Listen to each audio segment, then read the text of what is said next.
again. Hello there again.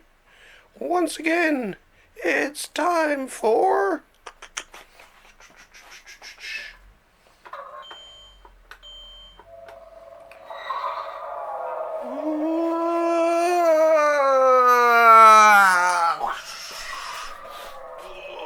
Boom, crash, bang, smash.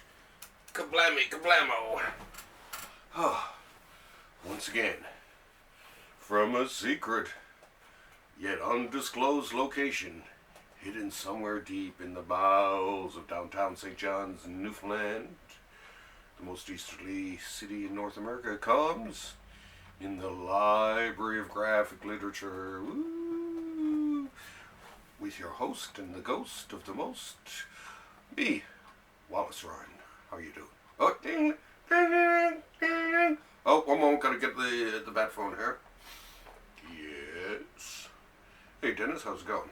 Yeah, okay. Okay, I'll mention it to him. Okay, yeah, and we're doing another episode tonight, too. Okay, thanks. Bye.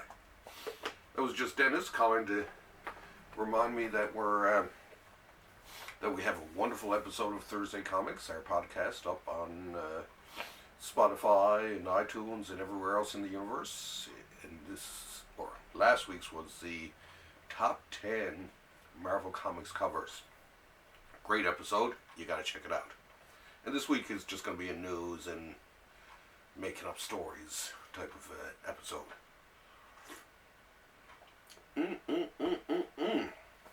So so check it out. It will be fun. You won't regret it. Surely. I don't know what Shirley has to do, but hey. And speaking of Dennis delivered unto me last night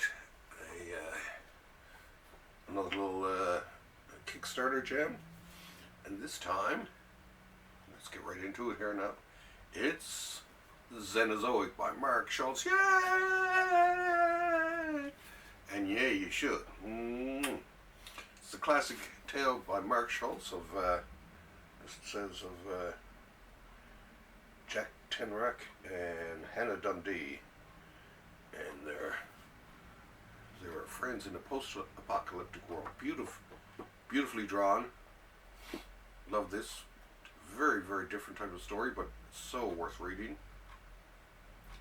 And as a matter of fact, this came out in softcover last week, but of course, you know me, I'm a nutcase for the hardcover, so I went for this, and I'm very pleased. I'm so far into it now, about an issue into it, and of course, loving it. So, want to have a closer look? Yes, you do. Yes, you do. You know you do. I won't hold it against you if you do. Oh, there's the...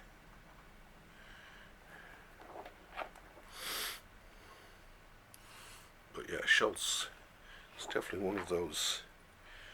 Well, I don't know if I can say underrated, because everyone loves the or as it was known, Xenozoic tales. Classic illustration. Looks like he has a bit of Frazetta in him. He has a bit of Wally Wood in him, and he has a whole lot of Schultz going on. So yeah, run out now and see if you can pick up this baby. I'm not sure if it's still available, but it's from Flesk Press. Okay, actually that sounds cool. Gotta have another sip of my tea here.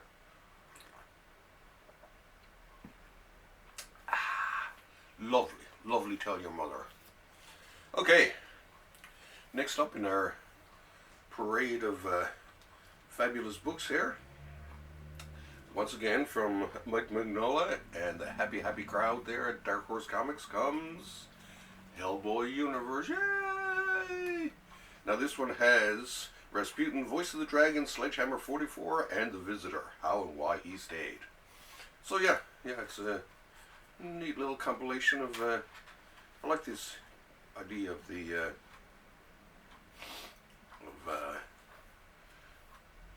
of together like some of the other smaller Hellboy stories, so I'm assuming that this trend will continue.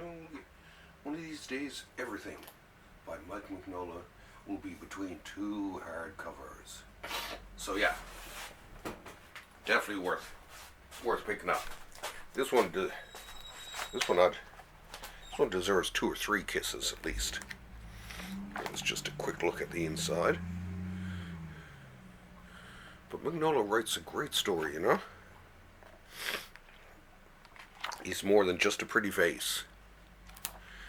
I mean, it's enough that he's an amazing artist, but to throw fantastic writer in on top of that, you're just loving it. Come on. Tell me you want this. So yeah, gonna be a good one. Gonna be a good one. Okay. Jeez, we're just zipping through them here. Might as well take a second for a bit of a tea break.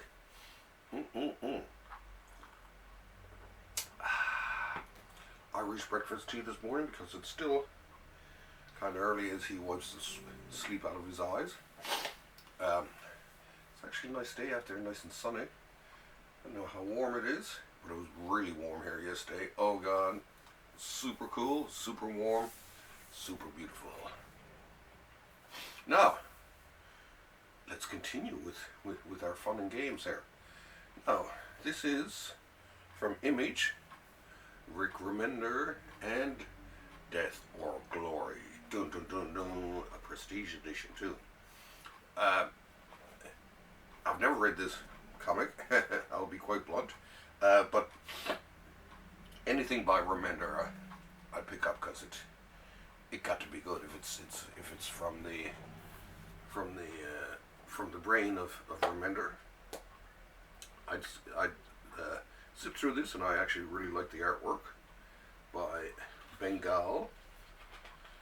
Who is it? And yeah, it's and of course, even just zip through it, I can tell great storytelling. So, as a matter of fact, let me tell you a bit about it. According to the back of it here, it's about a young woman raised off the grid in a convoy of truckers, the last men and women fighting for true freedom on the American open road.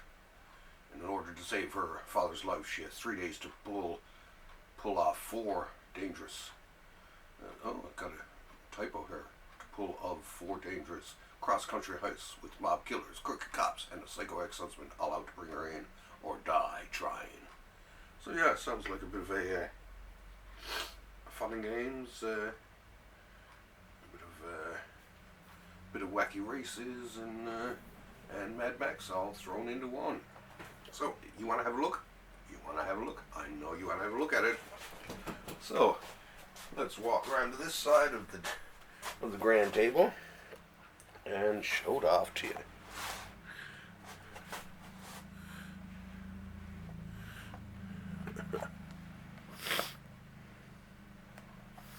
So yeah, I like what I see. I see what I like. But yeah, definitely gonna give this a read. So, Death or Glory.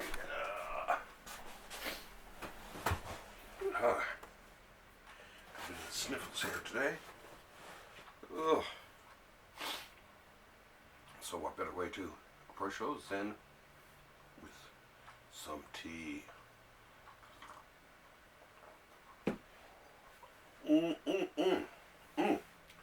Yummers. Okay.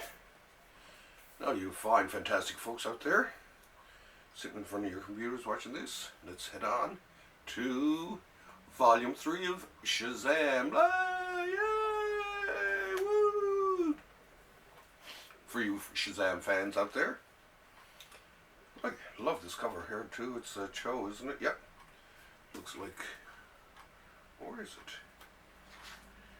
Looks like it. Yep, Michael Cho. Collection cover artist. Ooh, okay. Artist Don Newton, Gil Kane, Kurt Schaffenberger. Yeah, a whole lot of others. I didn't know there was a Gil Kane one in here. No one told me that. Oh, sweet. Looks like a smaller story. Okay. Well, anyway.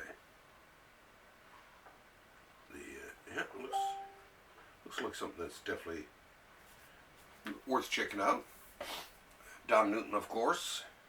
And I know I use this phrase all the time. He's one of your big underrated artists from the 70s. And yes, even into the 80s. He had this really cool, smooth style to him. It's kind of hard to describe, but there was something about him. He did a good Batman too. So check out his Shazam. Shazam. Do. Great covers, like I say. Love those covers. This is Mr. Newton's work right here. Something very classic looking about his drawing. It had a smoothness to it. Well, yeah, very cool.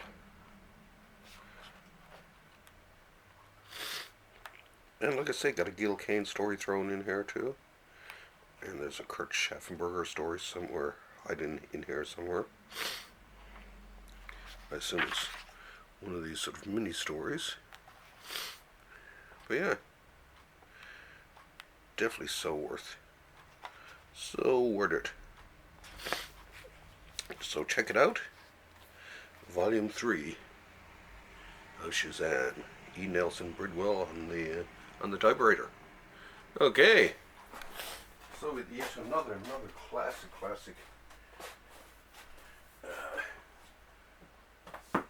comic. Oh. Now, got 2 to go here. Let me have a sip of tea here first. Now, this next one, I'm going to leave one of the best for last too, by the way, so stay tuned. A loyal Australian hunting dog finds himself alone in the outback when his master is bitten by a poisonous snake. He must venture across the dangerous outback to find his way home alone. Yay! Love the Mastiff. I think Love is his name. I don't think it's like Love the Mastiff. Great book by Brremaud and Federico Bertolucci. So yeah, I mean the artwork in this is spectacular. It's no words, of course, because it's animals, so there's no talking going on here. But beautifully drawn. Or should I say painted? Well, painted, drawn. But yeah, that's what I love about some of these wordless type of comics and stuff like that. They're universal. They can be read and enjoyed anywhere in the world. Kind of like Quest for Fire, right? But yeah, check it out. It looks pretty cool. Let's have a look. Let's have a close-up. Let's enjoy. I'll just give you the first couple of pages here just to whet your appetite. Does this wet it?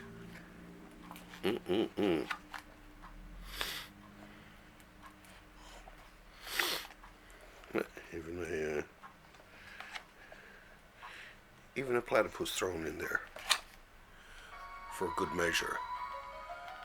Look at that. Beauty, eh? Oh, actually, I've got a phone. Oh no, that's my alarm. Here, I thought I had a phone call, when in fact, it was my darn alarm going off. But yeah, anyway, love the Mastiff. Love the book. Okay, now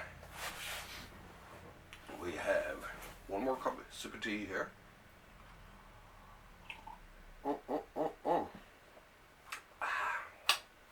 And for the last book of the day, what is it? What could it be? Are you guessing? Do you know? It is Prince Valiant, yay! Volume 23, yay! Double yay!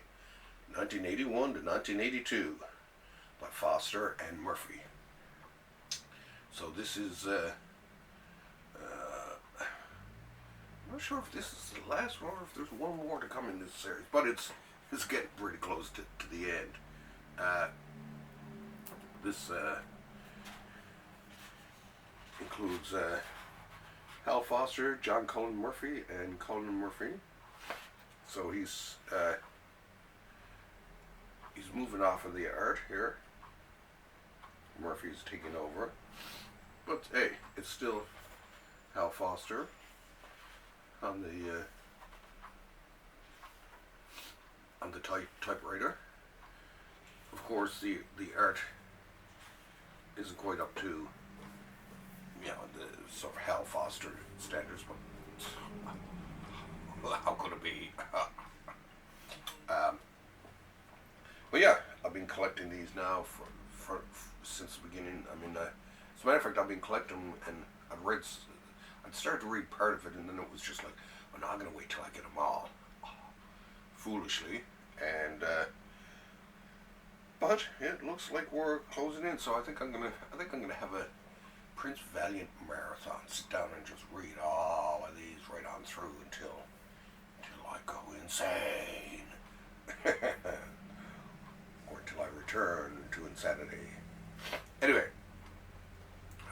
yeah, I'm definitely getting a stuffed up nose here. Anyway, Prince, even with Murphy on the artwork, still amazing artwork too. But yeah, the early ones by Hal Foster, you gotta get, because you'll see why so many people used to imitate him when, you know, years ago when Prince Valiant first started, because it was just amazing. I don't know how I guess 1 page a week. You really did get, you know, time to put in the entire effort into it.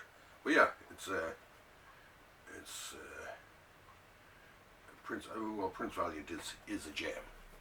So make sure you run out, and I think a lot of these are still available. If not, they're probably pretty available on the secondary market. So yeah, run out on your little legs and pick yourselves up one of these babies, or a bunch of them babies. There we go. It's a nice size, and they're fairly cheap too. They're only like $35 American, but so worth it. Because I mean, look at this beautiful reproduction. Fantagraphics, way to go, you guys. Really do still put out a great comic, or great. You do good books. Let's put it that way. Once again, thank you to Fantagraphics. It's great to have companies like Fantagraphics and the Library of American Comics and Classic Comics Press and all these companies out there that are helping preserve the history of the comic strip, especially, and those people out there, you know, small presses out there, well, like Craig Yo, bringing back to life some classics from yesteryear, and really spreading the love of comics, which is the main thing, and that's what I'm all about. I'm spreading the gospel of the love of comics. That's why they call me the Reverend of Comics, because I'm on a mission. Oh my God. Okay, I can take a hint. Okay, hang on a sec. Have a sip of tea there. Yeah, I'll get you good. Anyway, like I say, this episode too, by the way, was a bit late because we had a really late shipment. So late, as a matter of fact, that it came in with the following week's shipment, so I was just overwhelmed. And it took me a while to get to it. As a matter of fact, I was shooting the episode yesterday, but I got a visit from my friend, and I had to pause it. And then when I came back, it's just like, well, I'm just gonna start all over again. which I did. Anyway, this has been it. These are the books you love, the stuff you want to read. Anyway, get out there, support your local comic book shop, by the way. And for anyone in St. John's, Newfoundland, don't forget, stop by Downtown Comics, say hello to me and to Carrie and Tamara. Great staff down there, very friendly people. We love comics, of course. And actually yesterday was Jason Conway, the late owner's birthday. And it was both a sad time and a happy time because people were sharing their love for Jason, and I sure miss him. I know a lot of people do around here. He was a vital little cornerstone of the comic book community, and he'll always be with us. Love you, man, and miss you. Anyway, I'll see you hopefully, well, maybe towards the end of this week. I think what I'm going to do is start to do fill-in episodes in between if we do have a late shipment, say, this week. So I might even do a spotlight. Who will I spotlight? I might even spotlight. Oh, I know who I'll spotlight, but I'll tell you that. Anyway, I love you all. Keep reading those comics, and once again, thanks for having me over. Yes? What? Yeah? Yeah? Well, I'm waiting for a boom tube. Where's my boom tube? Oh, there it is. A nice blue sparkly one. Oh. Okay. Love y'all. Bye. There we go.